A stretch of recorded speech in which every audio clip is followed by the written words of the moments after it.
it has been one crazy day for sure. We had The Rock post a video on his social media account, which was like 21 minutes long, and he had a lot to say, so let's get right down to it. So I'm recording this after SmackDown, and of course a lot has transpired since then, and some of the stuff that I'm going to be talking about is of course, from the video itself and, of course, after SmackDown. So my thoughts are gathered together and I'm going to be pretty much laying everything on the table. So it's funny how The Rock mentioned that how exciting the time is to be a pro wrestling fan at the moment because it's so unpredictable. And he gave a lot of credit to himself, talking about, him showing up made it so interesting that everybody's tuning in to watch him and be part of this huge WrestleMania. The Rock started off by trashing Dave LaGreca from Busted Open Podcast. I actually love that podcast. They have Bully Ray, Tommy Dreamer, Mark Henry, and of course Dave himself on that podcast. And they talk about wrestling in general. Pretty good podcast. You guys might want to check that out. And what's funny is that Dave LaGreca is a huge Cody Rhodes fan. He even wears Cody's merch most of the times during the podcast. He's a Cody crybaby. And the moment Cody gave up his spot to The Rock, he went off. He was like, that Rock is being selfish. And of course, The Rock talked about that video in, his social media video that he posted today. So with that said, he was going off on Dave LaGreca, saying that, what kind of BS is this? You're sitting in your basement, you got bathroom in the background and all that in this small space environment, and you're, grown-ass man acting like a crybaby, making a video talking about, just acting, just mocking. Rock is being Rock, just that typical heel. It was just hilarious. The Rock then explained why this match needed to happen. He said because of common sense. He put a lot of emphasis on common sense. He explained it that years ago, or 4 years ago or so, as soon as The Rock, or should I say Roman Reigns, mentioned that he is head of the table, it was evident that match eventually was going to be set up in future. The Rock, Roman Reigns, cousin versus cousin, blood versus blood, family members. It was going to be taking place at some point, and it wasn't going to be anywhere else but WrestleMania because of how big Roman Reigns got. And you already know how big The Rock is. And he came out day one, just getting a confirmation from people what they wanted to see. And he asked the people whether if he would like to sit at the head of the table. And people popped off. And the rest is a history. And then he also addressed the fact that Cody won the Rumble. He was happy for him. He congratulated him. And then he had a conversation with him. He called him and wanted to talk business. He asked him whether if he can face Roman Reigns at WrestleMania, and he said that he just wants to do best for business. And of course, Cody agreed, and he said that it stings, but he agreed to do this. They dabbed up and they hugged, and of course, you saw what happened even in the ring. When they met up, they hugged each other. And The Rock mentioned what he whispered in Cody's ear. He said, let's put on the greatest show of all time, the best WrestleMania of all time. Let's do it for our dads, the American Dream, and Soulman Rocky Johnson, which we were looking for the answers. Like, what did The Rock actually whisper in Cody's ear? And of course, Cody made that pouty face that everybody keeps talking about, and The Rock is running with it. Rock is, being that typical heel. He's saying that, it's almost as like I ran over your goofy ass dog.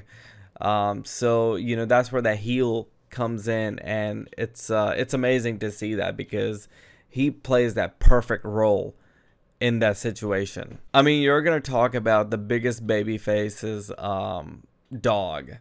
And if you're going to be talking about like, hey, it's almost as like I ran over your damn dog, of course he's going to get over. Then The Rock also claimed that everything was cool backstage prior to going on at the center stage of the press conference.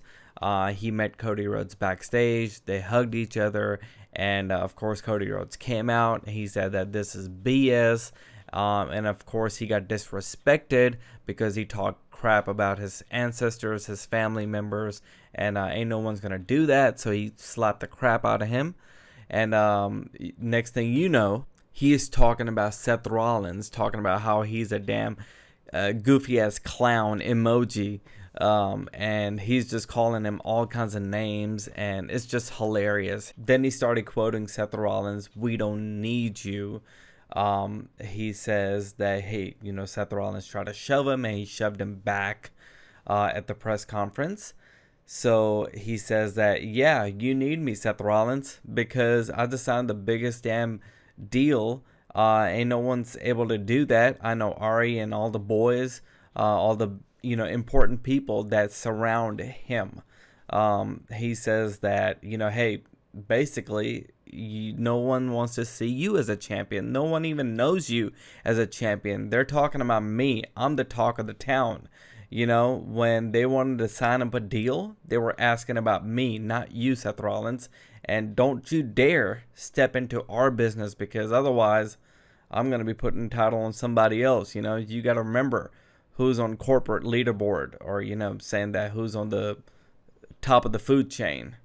So he was threatening him in certain ways, but then again, at the same time, it was pretty entertaining, And then there was, "Fuck your story, Cody." Like, literally, he said it about 3 or 4 times, and I was like, wow, okay. So I guess in that way, you get your social media fans, and of course, when they show that footage on TV, they haven't even showed the video footage on SmackDown. They're probably waiting to show that on Monday Night Raw or something. But they will probably show some of that footage on Raw. And I guess your casual fans, your TV fans, they're going to look at it. And, of course, they're going to be like, that's kind of harsh, Rocky. So, of course, some of the people might boo. But then again, he has such a huge star power. I mean, a lot of people know that, wrestling kayfabe and all that stuff.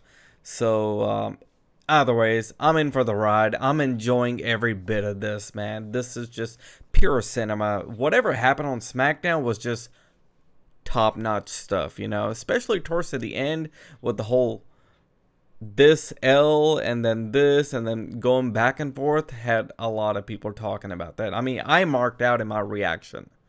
Did you guys notice the fact that Roman Reigns was irritated from the get-go? He was saying that he wasn't, getting the reaction that he wanted. He asked the crowd three times to acknowledge him. And the crowd seemed pretty, responsive. But then again, he was playing that role like he's just done. He's done with the crowd. He was irritated. He was ready to head back. And of course, Paul Heyman interrupted him. He was like, "My tribal chief, let's just wait. We still have The Rock, who's supposed to come out and give his response to Cody Rhodes." And when The Rock came out, he got a pretty good reaction. He started doing his whole typical heel stuff, talking about Glendale, Arizona. Phoenix, Arizona is like the #1 city for crackheads and meth heads, and people were laughing. They were just having fun. He called them like cactus-loving crackheads at one point. He also said that, hey, everybody's in a good mood. The wise man, the Universal Champion. Jimmy's in a great mood. Hell, Solo's in a great mood, even though you can't tell by looking at his face. But that is his happy face. And I just like busted laughing because they zoomed into Solo's face, and I just lost it because I know Solo was just trying to contain his laughter. He just, just straight face. He just kept doing this, trying to go back into the neutral mode before he starts, racing off to the smiley face.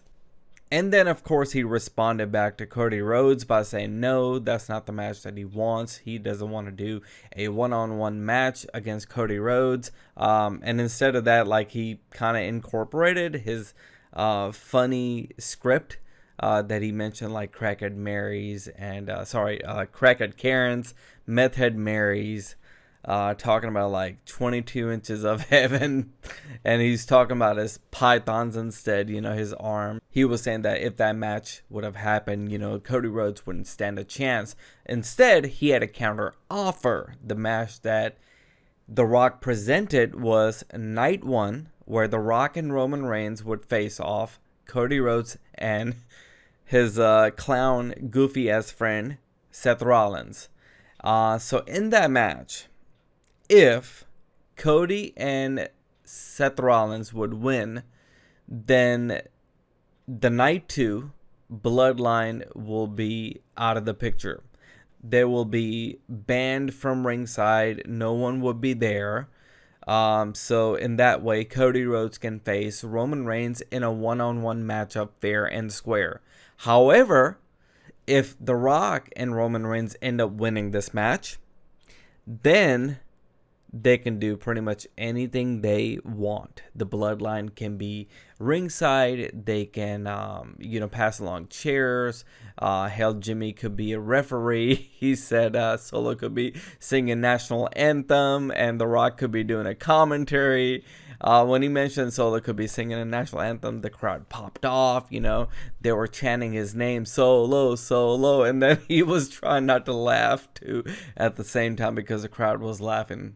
They were just having fun. Anything to do with Solo, I just instantly start laughing. So, yeah, that's just funny. The Rock is hilarious. And then The Rock says that he will wait for his response next week when Cody Rhodes show up on Monday Night Raw or SmackDown. I don't know, one or the other. And then he says if Cody doesn't accept his challenge, he will make sure that he will stop Cody Rhodes from becoming the champion one way or the other. And then the fun stuff came after that.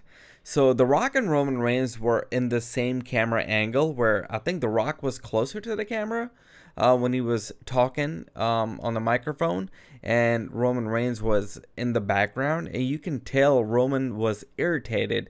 And just from the camera himself, the way he's acting lately, especially tonight, I had a feeling that Roman is showing that he is irritated at The Rock, because The Rock is the main talk of the town. It's The Rock and Cody. The Rock and Cody. People seem to be forgetting about their tribal chief. People aren't acknowledging him enough. That is what I got out of Roman tonight on SmackDown. So The Rock wanted to go home and end the segment. He was about to say, if you smell, and as soon as he went up, before he went up, Roman Reigns interrupted, and he put his hand on The Rock's forearm, and everybody went, oh. And Roman Reigns said, Rock, I need something from you. And he said that I want you to acknowledge me. And then everybody was like, ooh. And then The Rock kind of paused. He froze up for a second. And then he took his sweet time. He goes, Roman, my family. I don't think he said my blood, but he said that my tribal chief, I acknowledge you. And then I was like, holy shit. I mean, this is surreal. This is what... everybody wanted to see this incorporated somehow within the storyline, or whether if The Rock and Roman Reigns was going to happen, you knew that this was going to come, and, Roman Reigns was eventually going to say or ask The Rock to acknowledge him somehow, and then either ways it was going to go down, or I guess he's just going to align himself with Roman, and that's what he did. But I think this is just temporary. I think shit's gonna fall apart pretty soon. So as soon as The Rock acknowledged Roman Reigns, the crowd went, you sold out, you sold out. And for a moment I thought, are these chants piped in? Because I didn't see anybody go you sold out, you sold out. There were no movements that I saw in the background. So I'm like, is this really happening? Or maybe few people are chanting, not everybody. And then, of course, Roman Reigns kind of remained neutral for the rest of the segment, which was only another minute. Then The Rock ended off, signing off by saying, if you smell. And then The Rock froze up, and then he flipped the microphone. He handed off to Roman Reigns. Roman Reigns started smiling. So of course, so did Jimmy and Paul Heyman, and Roman Reigns goes, "Hey, what the Bloodline is cooking," and that is the end of the segment. And of course, there was more. I mean, you figure that this was the end of it, and then of course they got in the same picture just like 2 weeks ago, where everybody's throwing up one. So I'm going to talk about this for a second, okay?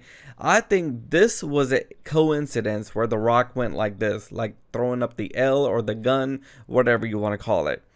So now they're running with it. Now they got people talking from a couple of weeks ago, right? They're like, okay, you know what?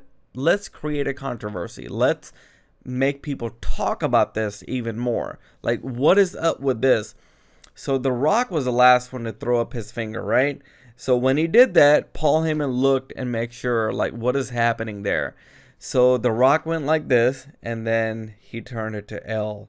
And then I was like, I'll react it. I did a live reaction on my channel. I mean, you guys can go watch it. I will link the video in the description box. And then he went back to this. I was like, okay, he's doing that on purpose. Now we all know he is doing that on purpose. I think the first time was just a coincidence, but now they're running with that. I thought that was cool that they're noticing all these things, that people are talking about this stuff online. So, anyways, what do you guys think about this? What do you think that's going to happen at WrestleMania? Post your thoughts in the comment section below, and I will see you next time. I can't wait for the next segment now. Peace.